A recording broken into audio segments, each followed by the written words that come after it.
Radio Lomé, il est 12h30 minutes.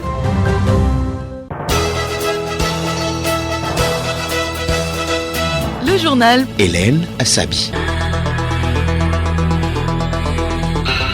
Bonjour à tous, bienvenue dans Radio Lomé Midi. Au sommaire de ce journal, les opérateurs économiques s'informent depuis ce matin sur les nouvelles mesures fiscales contenues dans la loi des finances 2025, une initiative de la Chambre du commerce et d'industrie du Togo.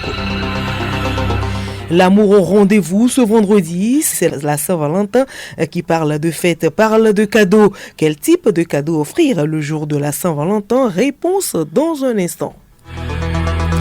Sport football, le championnat national de football de 2e division démarre cette semaine dans la poule A. Tous les matchs se déroulent ce mercredi, tandis que dans la poule B, les rencontres vont jusqu'à vendredi.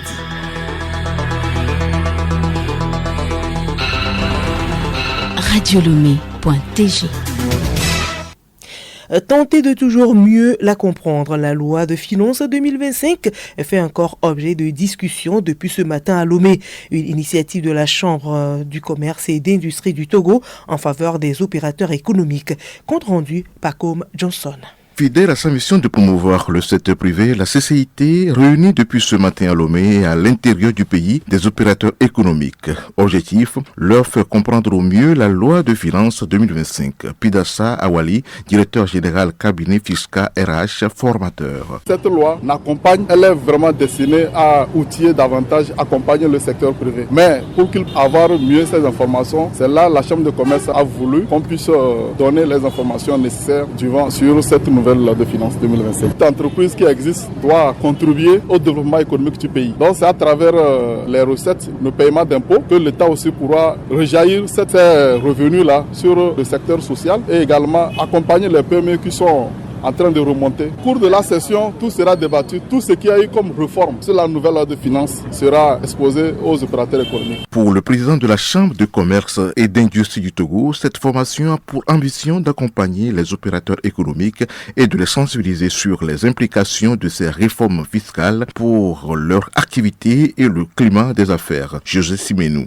Les entreprises, lorsqu'elles sont naissantes ou lorsqu'elles existent, au cours de leur cheminement, il y a toujours des problèmes, soit des problèmes de gestion, soit des problèmes d'incompréhension, et ce qui amène ces entreprises-là fatalement à disparaître. Alors c'est ce qu'on voudrait éviter, que vous sachiez comment piloter l'entreprise. Et dans le pilotage de l'entreprise, il faut que vous sachiez ce que c'est que les impôts, parce qu'il n'y a pas de langage plus hermétique que celui des impôts, parce qu'il y a toujours des interprétations. Alors, ce qu'on voudrait de vous, c'est que vous ayez une attitude préventive pour que vous ne fassiez pas les choses de manière à ce qu'après on puisse vous redresser. Nous sommes dans cette optique-là, c'est pour vous former. Ces sessions de formation qui se déroulent simultanément dans plusieurs villes du Togo prennent fin ce jeudi.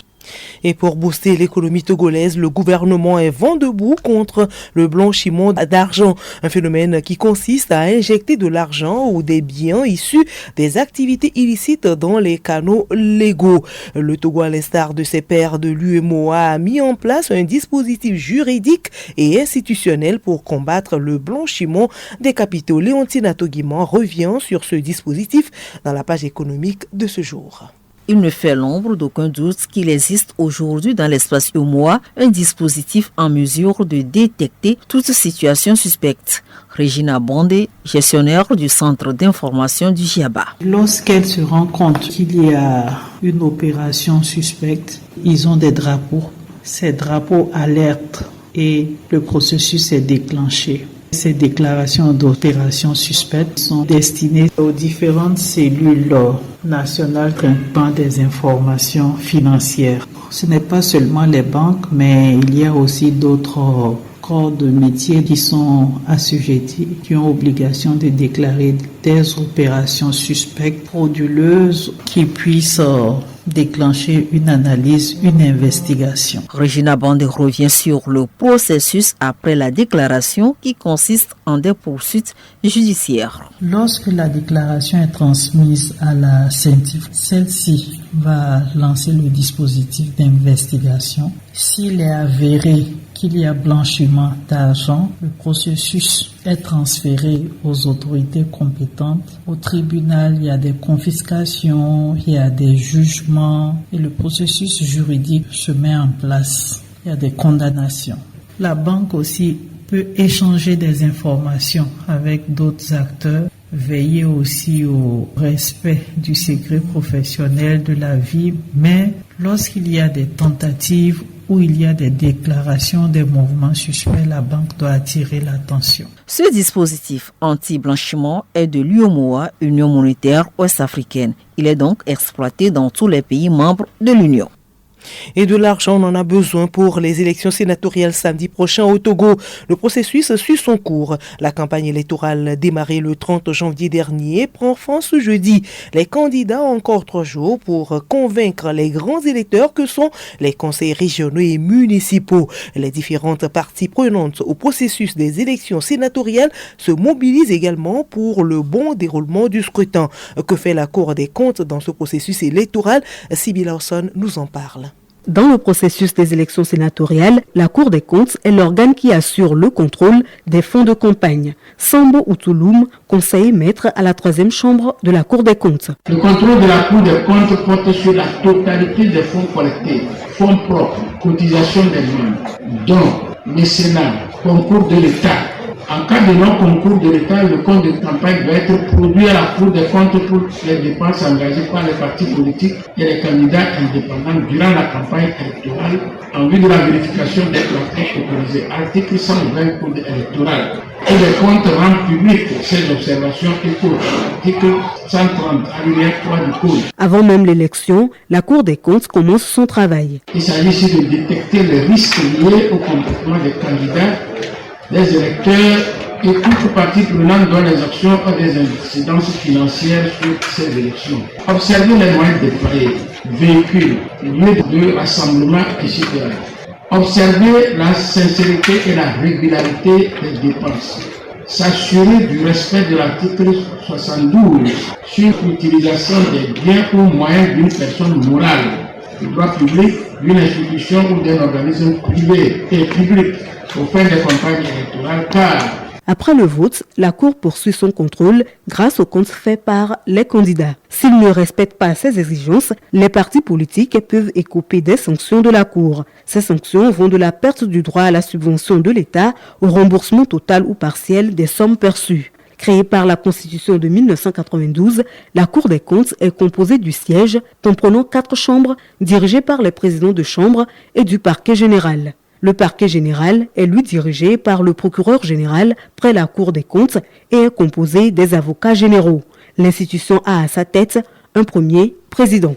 Écoutez Radio Lomé et vous avez tout le Togo dans votre maison.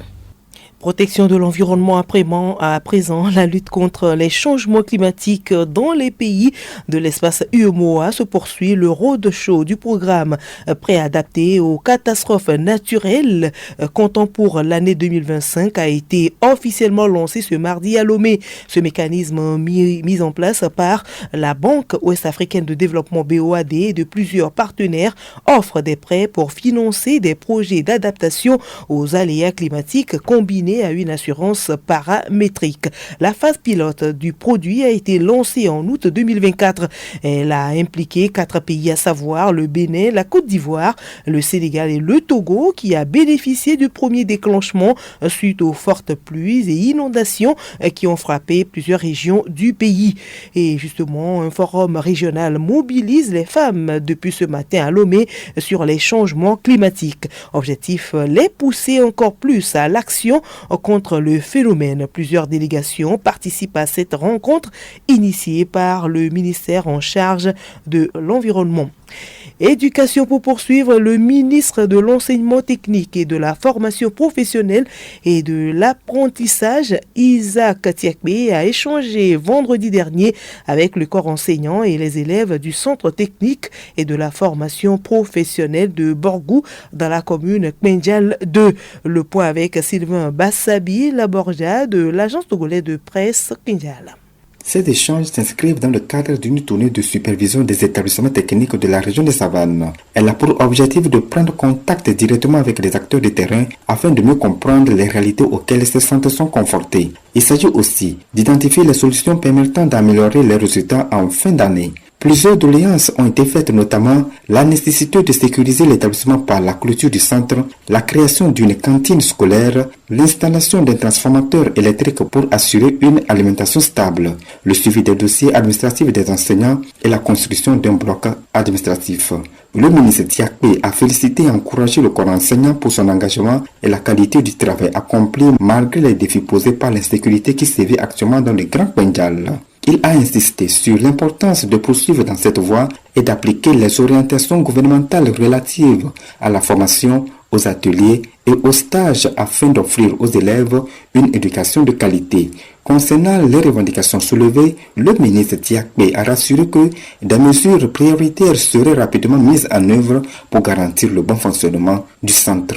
Le directeur du centre technique et de la formation professionnelle de Borgou, Urobangana, a réaffirmé au nom de toute son équipe son engagement à renforcer la qualité pédagogique de la formation dispensée aux 40 élèves répartis dans 2 filières opérationnelles, à savoir électricité, équipement et la maçonnerie, et soutenu par une équipe de 18 enseignants et 2 personnels administratifs. La visite s'est déroulée en présence des autorités communales et préfectorales. Depuis le centre technique et de la formation professionnelle de Borgou, Sylvain Massabi Labodia pour Radio Lomé. Merci à vous, Sylvain Bassabi. Et je vous l'annonçais en titre, nous sommes dans la fièvre de la célébration de la Saint-Valentin, occasion de porter plus d'attention à l'être aimé. Les mordus de la Saint-Valentin transforment souvent l'événement en souvenir inoubliable avec des cadeaux adorables. Quel type de cadeaux offrir le jour de la Saint-Valentin? Noura Lassé nous en parle.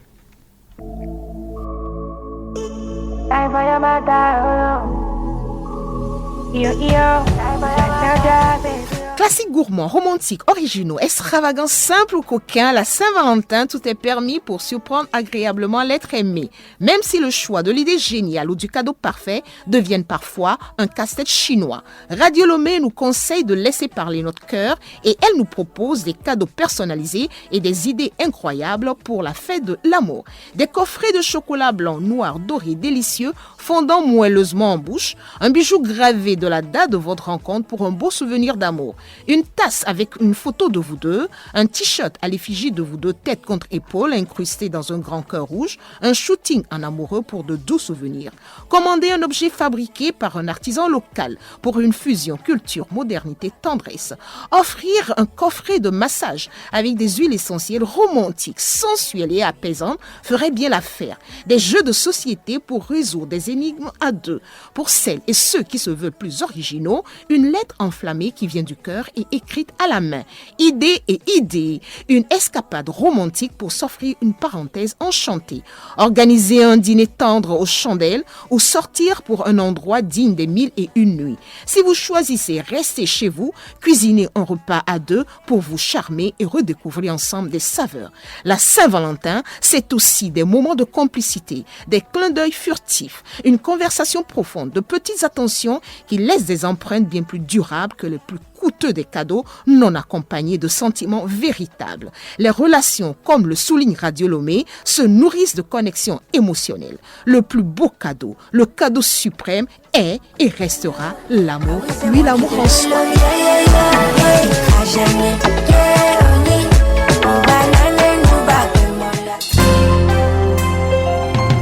Le journal Hélène Assabi. Hors du Togo, en RDC, des détonations ont été signalées ce matin dans le nord Kivu. Ceci malgré la demande de cesser le feu par la communauté internationale. Les activités scolaires ont repris timidement hier à Goma. Ceci plus de 2 semaines après le début des combats opposant l'armée congolaise aux rebelles du M23 soutenus par le Rwanda. Mais de nombreux élèves étaient absents en raison de l'insécurité. Niger, le groupe de travail des Nations Unies sur la détention arbitraire a appelé hier à la libération immédiate de Mohamed Bazoum et son épouse. En réponse aux experts de l'ONU, le régime militaire nigérian accuse Bazoum d'avoir échangé au téléphone avec des forces ennemies du Niger pour commanditer une attaque.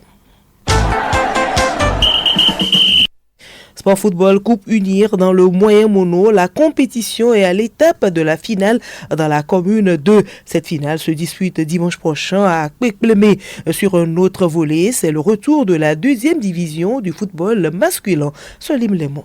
Après un report, la deuxième division de football masculin fait sa rentrée des classes ce mercredi. Dans la poule A, au sud, à partir de 15h30 au terrain de Bossimé, à Gaza de Lomé accueille Onge Football Club de Noche. Arabia Football Club sur son terrain à Tabligo attend Jeunesse Club d'Agoué JCA. À Ablogame, Asfosa local croise les crampons avec Maranatha de Fiokbo, puis Dito Football Club de Lomé se mesure à Ifodje d'Atakwame au terrain de la JCA. Dans la poule B au nord, toujours à partir de 15h30 ce mercredi, Bikinti Football Club de Bassar joue à Goua Football Club de Kusuntu au municipal de Kara.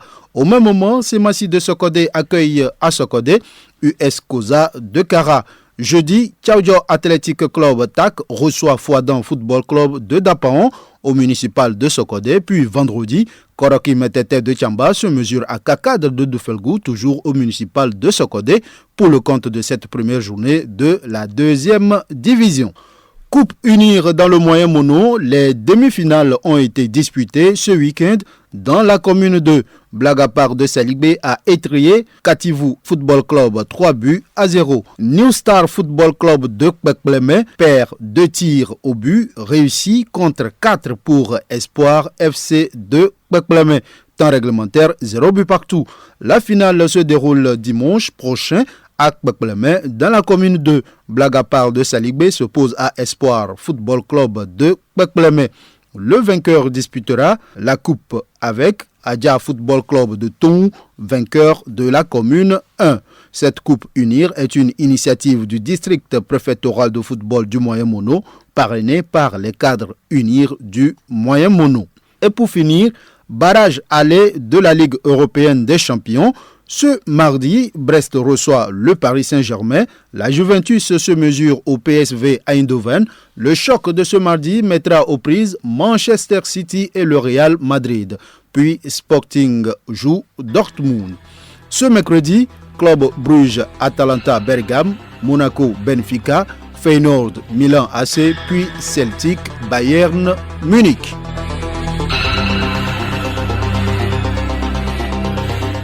Voilà, ce journal se referme, mais avant de nous quitter, voici le rappel des titres. Les opérateurs économiques s'informent depuis ce matin sur les nouvelles mesures fiscales contenues dans la loi des finances 2025, une initiative de la Chambre de commerce et d'industrie du Togo. Et puis l'amour au rendez-vous ce vendredi, eh bien c'est la Saint-Valentin qui parle de fête, parle de cadeaux. Quel type de cadeau offrir le jour de la Saint-Valentin? Vous avez eu la réponse dans ce journal.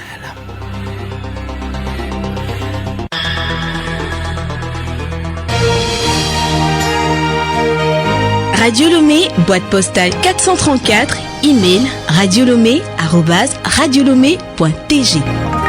Radiolomé.tg